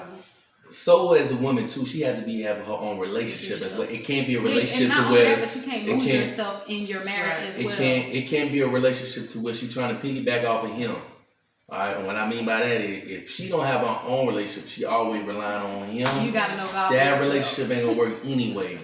So at the same time, and he gotta be equally yoked. So if you believe in Allah and you believe in God, Jesus, and the Holy Spirit, that ain't gonna work either. You're forcing it. So at the end of the day, I done met all people walks of life being in the military. I met a girl whose parents were 2 different religions. She don't even believe in God, just because of that household. Yeah. One believed in God, one believed in Allah. So at the end of the day, she's like, well, I don't know what to believe. Because the kids get affected because this parent believe in this way. So it is very important. Creating a You're not dissing nobody's other beliefs, but you have to stick with it's just, you have to, because if you do not, it's just going to be a lot of confusion, and it's going to be chaos in your home anyway. And then you allow Satan to come in your home. I don't care what you may think, but Satan will come. All he needs is a crack. To cause division. To cause division. And literally, that will cause division if y'all not seeing eye to eye, on least on who y'all worship. Okay? I mean, well, when you have God at the center, everything else is going to come together. God has to be at the center. You know, a lot of people say, oh, certain things are unrealistic. You're not going to find this type of God. Don't put no limitations on my God. And that's I don't know what type of God you serve. Don't put no limitations on what I know God done told me. And that's the thing. I feel like you have to know what God says about you. You got to know what God is saying concerning your life. A lot of times we find ourselves in so many different places all over the place because we have not learned to go to God. Like, listen, like, you know, I went through a long time where I dealt with low self-esteem and just all kind of stuff because I didn't know who I was. I didn't know what God thought about me. And so, you know, I just didn't think much of myself because we find our identity in Christ. The Bible says, as Jesus is, so are we in this world. And so if you don't know him, if you haven't dealt with this relationship with him, you'll never know you. You'll never discover who you are. You'll never discover your purpose until you go to God, until you develop this relationship. Because when you go to him, that's when everything, it's just like a new world. You know, a new world comes about, but you have to know, like, what is God saying about me? If you don't know, you screwed. Like, you're going to be all over the place. And so that's how I feel like that's the beginning of it. Like, God, what do you say about me? And so once I know what he says, I won't be moved by what's happening around me.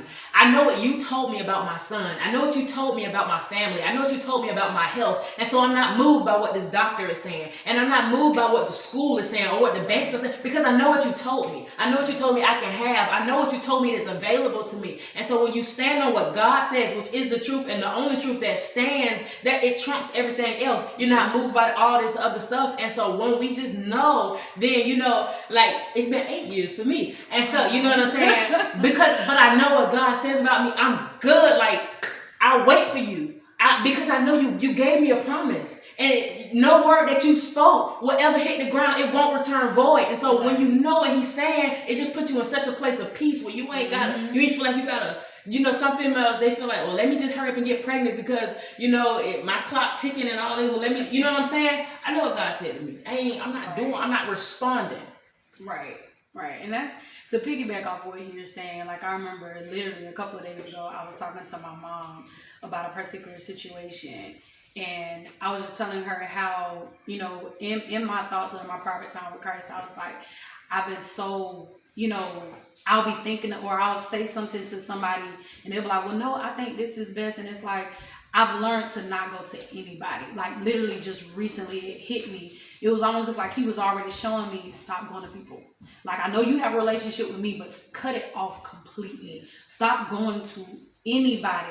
Only come to me in reference to anything that you're going with, because I realized that it started creating doubts in my mind. And I would have to basically go back on my knees in a sense, like kind of reconfirm what I know he's already told me. And in prayer, it was like I was feeling him telling me that. And I remember talking to my mom a couple of days ago about it. And I was like, I think I'm just going to start just kind of like keeping certain things to myself, because I hear him telling me, stop asking. And it's not that I'm asking the same question. It's just in general. It was like he's telling me, stop that. Just stop it. Just cut it off completely. Just come only to me.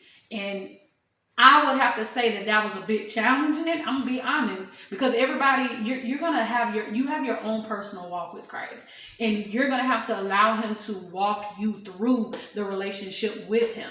Shouldn't, like you were saying, nobody should be able to tell you anything about what you know he's already told you, and you shouldn't be questioning what you know he's already told you. Otherwise, that lets you know the relationship that you have with him is really not as tight as you're claiming it to be.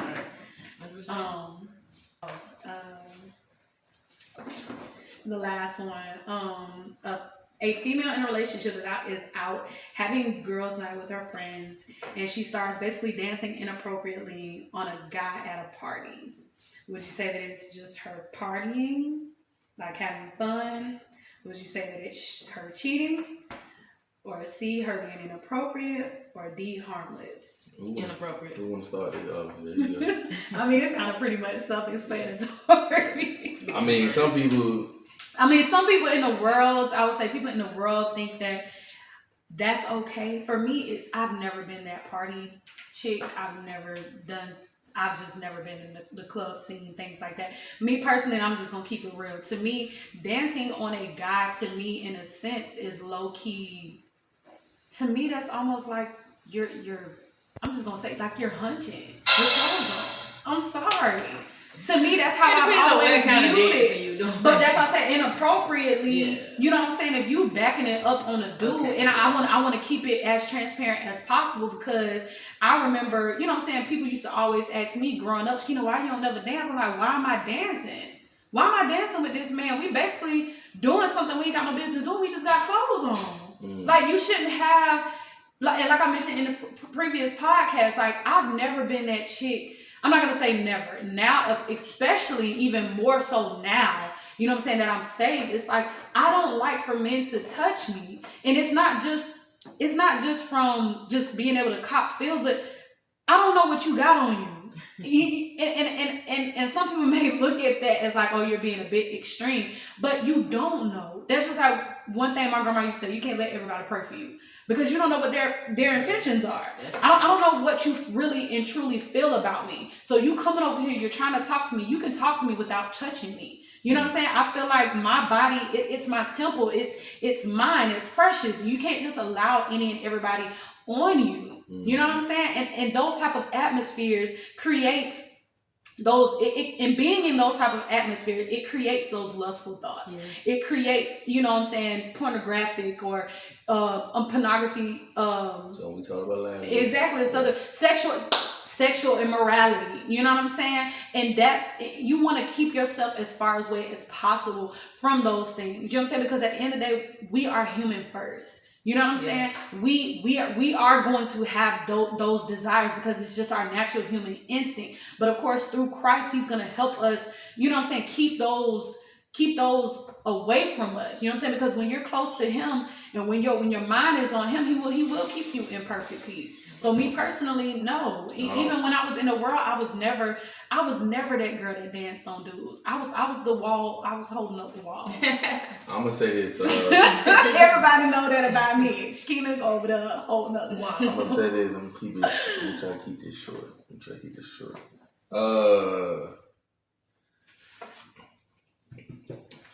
This is my OG, his wife. I'm gonna start off like his wife. I asked his wife one day. I said, she like. You say her name? Oh God. No, she cool. She already know about this. Oh. Yeah, I already told her if I ever mention to them, they told me, yeah. Okay. This is all good things with them. Okay. So I said, Miss Matthews, why ain't with no wedding ring? And she said, why? I think we talked about this in the last one of the other podcasts. She like, why I need to wear a wedding ring for? And I was like, cause that's what she said. The Bible doesn't say anything about wedding rings. Technically, it does. So she told me, she was like, she said women with wedding rings still act single anyway. So and I was like, So I said, so you saying it's a behavior? She said, yes, it's a behavior thing. She said, usually when I'm in the supermarket, guys can tell that I'm married already. I don't get approached like what other women say, how they get approached. She said, the way I dress, the way I move, the way I'm with my kids, I don't get approached by other men because they can already tell that I'm taken by her demeanor. That she's not looking mean. She's not looking just crazy. how you present yourself. So my thing is, where I'm going with this is, even when I'm at their house, she's never in a room by herself with none of us. If her husband not in the room, she'll get up and walk away. She'll get up and go to the kitchen. And I noticed that, and I asked her that too. Like, why you? I said, because the devil tempts. So yeah, I'm not saying that you want to try me, but the devil, think about all the times you've been by yourself with a woman. I guess that would be like household etiquette, or having etiquette when guests are around. I guess. That pretty much when you're married, even before you're married, and you're in a relationship.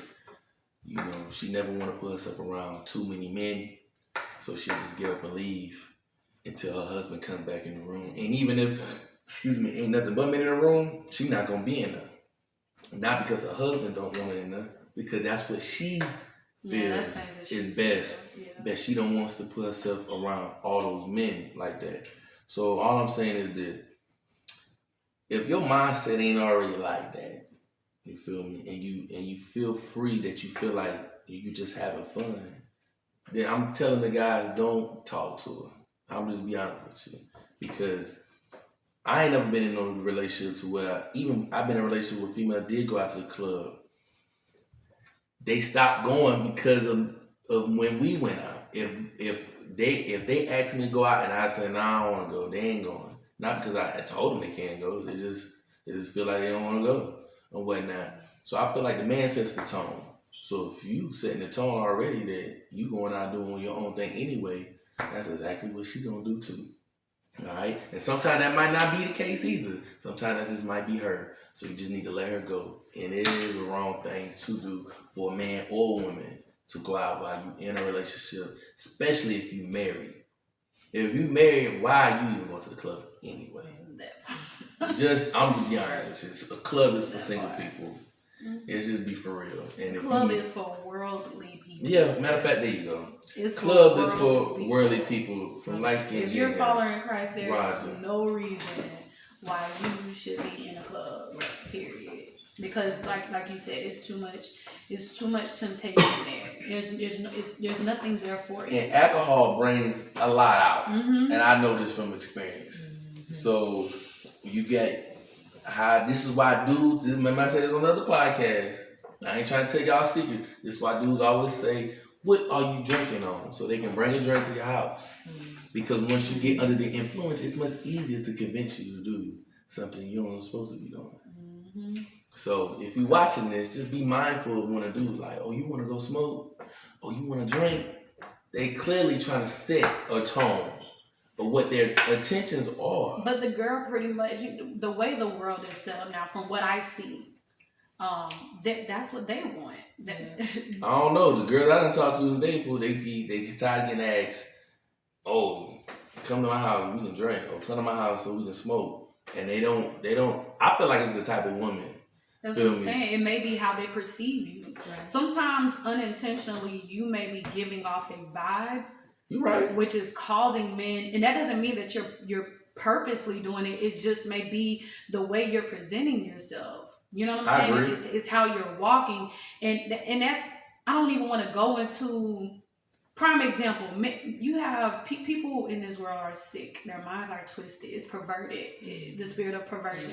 It's no different than a man, you know what I'm saying, wanting to, and I don't mean to be so extreme, but wanting to rape a woman. You know what I'm saying? It's like he's looking at it from the standpoint of, well, she's acting this way. Or as a matter of fact, I'm not going to use that example.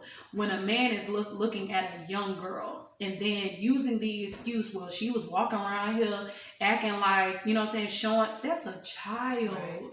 In the comfort of her household with a man who, in this particular example, could potentially be a family member, the mom's boyfriend, a child. There's a child's mentality, or they naturally are innocent. For you to play your sick and twisted mind or fantasies on that child, you know what I'm saying? It's sick and twisted, and that's why. What was the point I was getting at? You may not realize that you're giving off that, and sometimes you may not even be giving that off. Right. It just may be them thinking that in general because their minds are twisted. Nah, that's because the majority wins. The majority wins. What I learned, what I mean by that is the world. It says, I forgot what scriptures. It's in 1 Corinthians, but it says the way of the world. That's how it starts. The way of the world. Basically, like when you follow the world, mass majority follows the world. Only a small percentage doesn't, meaning they follow Jesus. All right. So now, right now, you in a time right now to where if the majority say, "Girl, it's okay to twerk on social media," they don't think it's okay. So it's okay because you got so many. You know how many females that I literally see got OnlyFans? Females I don't even think that would have an OnlyFans page just by looking at them, and they promote it.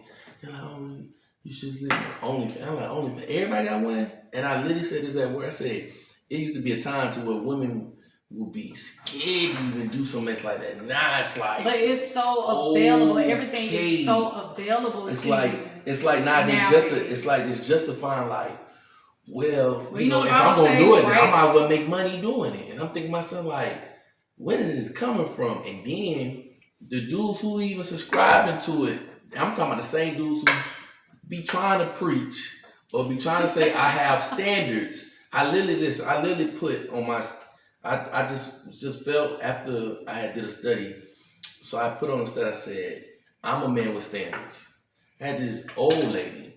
She always, real sexy older lady that's on my page that I knew from back in the day. She always be dressing sexy and half clothing and taking shots. She knows what she's doing basically.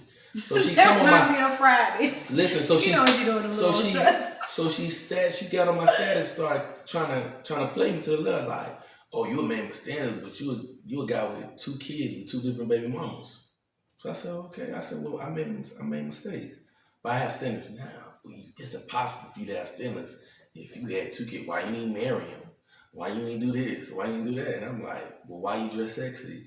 Well, why you always complaining about guys in your inbox texting you the wrong suggestions? They always want to have sex with you, but you sitting up here attacking me. Sound like you got a personal problem. So I don't know what it was about her, why she chose my status that morning to go at. Everybody else came on my status. You know what I'm saying? Boom, boom. People who know me, like, yeah, woo. But she coming up with all that negativity, and I'm thinking to myself I'm like, dang, just because I made a mistake, but I don't even show on my social media that I'm out here doing crazy stuff. I don't feel like I'm showing out here from my statuses. But the crazy thing, maybe I might probably can choose the songs that I be posting up. I probably can choose that a little bit more wisely. I do post songs that I be feeling sometimes, but I don't feel like I'm out here like directly shirts off and under female comments. I don't do that stuff. I just don't do it. So I think how people view stuff, just me saying that positive thing, or just me saying that it is men out here with standards. You know what I'm saying? I don't want a girl who doing all that on social media. I don't want a girl with OnlyFans. I done had conversations with a female that she told me down the line that, well, I have an OnlyFans page. How you feel about that? I think you cool, but I can't rock with you like that. No, I'm being serious. No, I'm just laughing. I think you cool, but I can't rock with you like that. And then just because I say that, now I'm judging her. No, now she all offended. Now she's letting offended. someone know like up front. You know, that's not what I'm into. That's how I feel. And I always get the misperception of, knowing yourself. Oh, well, you judging me. It's okay that you scared. You ain't man enough to handle a situation. I said, no. Maybe you might need to find a man who can handle that. Because I'm letting you know I don't want no part of that. There's a difference. You feel me? So, yeah. But based off of to piggyback off of what you said, that remind me of that scripture in the Bible. I don't know where it is, but it says we will be living in the times where they're making right wrong and wrong right. And we're basically watching that unfold, you know what I'm saying, right before our eyes. Getting started. You know what I'm saying? Like, it's crazy. Like, the world makes things, the world has perverted life as we know it in general. You know what I'm saying? It's like kids, like you said, kids being on social media, they're so much exposed to so much now in their minds. Even as kids, they're talking and having conversations about things that you just wouldn't imagine a child should know at that age. You got 18 to 21-year-olds trying to talk to somebody that's 35, 40, 45. Sure, 50. You got 7 and 8-year-olds trying to talk to older guys. It's like, sweetheart, you have so much to live for. You said 7 and 8. What they know about talking to men? Listen, because you gotta understand, when you have parents who don't have values, or young mothers who were never they taught can barely values. Talk 7 and 8. Yes, they can. You'll be amazed how you gotta understand. Kids are very impressionable. You know what I'm saying? Sitting there watching my little cousins and how they interact. Depending on who they're around, kids pick up stuff so fast. You know what I'm saying? And before you know it, you know what I'm saying? These little girls out here having conversations with these older teenage boys. They're saying, they're pregnant. Matter of fact, it's a girl at my job that's 21. She's pregnant and she got a little young baby. And I remember she told us the dude she was talking to that got her pregnant both times was talking to her since she was 13. That's what I'm saying. And he's 6 years older than her. So that means he was 19. So the crazy thing about it is, and she was like, I felt like all my teenage years was robbed from me. And I remember having this conversation with her at work, and I'm thinking about like, and a lot of times, and I'm thinking about like, you 19 years old, you know better. 13, he knew exactly what he could get. He was doing with it. Like he was trying to, he manipulated this whole time. And so I told her because she had her first baby at 18. So she was like, well, I made him wait until I was 18 for us to have intercourse. So I said, you telling me the 19-year-old guy just waited this whole time? No, he was out there doing No. She said she did other things, it just wasn't intercourse. Oh, with him? Yes. Oh. So in my mind, I'm thinking to myself like, dang, that's crazy. And now this girl, now she's like 21. She got a 1-year-old and a baby on the way at 21. But it said a lot. No, not a 1-year-old, but a 2-3-year-old, something like that. But when you mentioned that she stated she felt like her teenager, and she felt like 21 because she's pregnant now at 21. She couldn't do nothing because she felt like she ain't had a chance to be a teenager. Why was she saying that? Because of him? Because of her past. No, she felt like because of him, she ain't got a chance to be a teenager because she felt like he lied to her Okay. You feel me? She ain't That's got why I to be a wanted to teenage get more- girl. She had to grow up fast. You know what I'm saying? Because she was in this relationship with this 19-year-old, and I'm pretty sure he called the man. Oh, I don't want you to go do that. Oh, I don't want you to go hang out with that. You know how? Come on now. You feel me? So that's why she felt the way she felt, and I was like, and she not the only case. There's other men out here who do that exact same thing. Who are find a 13-year-old girl. I never understood. What do you see in a child? Even when girls like 21 and 22, they'll hit me up, and I'll be like, man, you cute and all, but man, I'm 35 and 21. That's a big gap. That's like a big, and they be like, oh, this age. No, it is just a number. From in the world, they make it seem like it's we got two different personalities. You got so much more experience. Like a man, I don't want to use the term real man, but a man, there's nothing, and it's not to say or to devalue the young lady or to say, that she's not mature enough. It's just naturally as a man, what are we gonna have in common? Like you already know. It's so many years. Sex, that's it. And again, that's not to devalue her as a woman. Matter of fact, it's nothing to value because there's a lot of 22 that are very smart. Experience. You know what I'm saying? Got their own businesses. But at the end of the day, you will meet the wrong older guy who's much smarter than you. All right, and he will manipulate you. And I don't care. But it usually, and from my experience, me in that age frame where they was at, I never looked up to nobody older. But even in that age range, I noticed that a lot of when I would run around the street, a lot of females that I would mess with, it was easy for me to manipulate the females who didn't grow up in a home just without their father. And I'm just be honest with you. It was easy for me to manipulate because they didn't have a blueprint to look at of. You feel me? Most females still be trying to find, why I'm going through this. They didn't have a father to show them. They didn't have an example. And if they did have a father there and he wasn't a good father, he wasn't a good example. You feel me? So it was easy for me. That's when I told you a couple of podcasts ago, I was like, I knew what type of females I wanted to go after. I would be in the club. I would look. I see how they dress. I see how they walk. I see how they just talking. You know what I'm saying? And I would go after those women.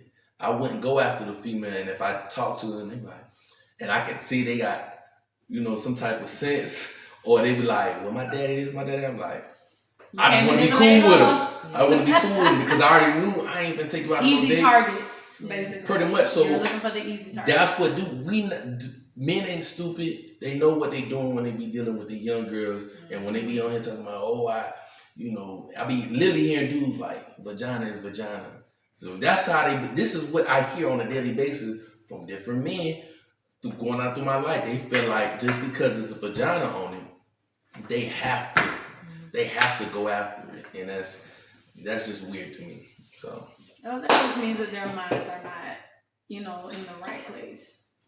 True. Life isn't about sex. Life, really, you should be trying to find your purpose. Why? Yeah. Why are you here? Why? And off this segment right here, I'm finna start going to church back again. I know I ain't found a church home. I don't know if I'm gonna even be staying here after I graduate, but I probably end up going back to my church. But it's been like a minute, and I just been like, maybe just because of everything I was going through last year on a personal level, I just didn't want to deal with people, and I just wanted to keep to myself and just work and just keep to myself. But now, just after this podcast, I'm like, him trying to isolate you. Yeah, I deal with that. That's why I can relate. Yeah, I need the fellowship back with other fellow Christians. Get a good support system. You know what I'm saying? That's very important that you brought that up too. You know what I'm saying? Like, because we also mentioned that when we were talking about isolation in that other podcast. Yeah, that Satan does isolation. Idle mind is the devil's playground. You know what I'm saying? Surround yourself with like-minded people. This is why you shouldn't be up late at night in the middle of the night, because you are isolated. You are sitting under. This is where your most thoughts speak, or you start overthinking too much stuff. You start getting stressed, or you start getting unnatural thoughts and sexual thoughts. So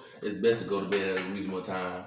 And if it's just best to not put yourself in a position. This is why I said. That reminds me of what you said when you were like. When we were talking about that segment, when you was like, the only time you should be alone is when you're meditating with Christ. Yes. It's the only You know what time. I'm saying? Because I'm gonna let you know just from that story alone, from when Jesus went into the wilderness, what was it, 40 days, 60 days, 40 days, and he literally went in. He studied every prayer. He was in constant prayer and studied every day. And people look at the story, and I dissect the story a lot because Satan. I ask myself, why did Satan choose to come to Jesus at the very end? Why? Because he thought on the mental state and the physical state that Jesus was so weak that he can tempt him. But he should have did it at the beginning. Right. Because now you done studied and prayed that whole time. You weren't gonna be able to break that wall. Right. So see, but Satan thought he was smart. He didn't was smart because when you in constant prayer that for 40 straight days, and you ain't had no food, no nothing. So I know mentally he was like lit. He was lit. Body wise, he probably wasn't strong, but mentally he was probably like muscle bound. That's what I'm saying. I think even with that being said, the Bible says he was led of the Spirit into the wilderness. Yeah. And so I feel like even if he would have came to me, he was led there. Yeah. And so, a lot of times when we think about being alone, like, just make sure you're being led by God. Because if it's God who's leading you, it's God who's protecting you and shielding you the whole time. So, because one thing, my philosophy is it's either a test or it's temptation. If it's a test, it's God. If it's temptation, it's of the devil. Yeah, 100%. All right, that was our podcast today. And we want to thank Ms. Green here for showing up and stuff great like that. And this was a great podcast once again. So let's pray. pray our way out of this. Most great Heavenly Father, I come to you and ask you for forgiveness for our sins, past and present. I just want to start off by saying thank you for everything that you've done for us. Roof over our heads, vehicles, transportation, food, and for our kids as well.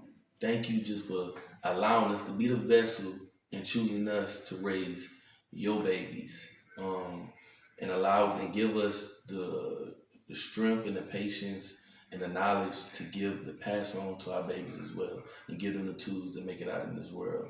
I want to thank you for bringing us all together, allowing us to learn from each other, hearing different thoughts and opinions is always good, but allowing us to also bring up scripture as we talk about these things is very good as well.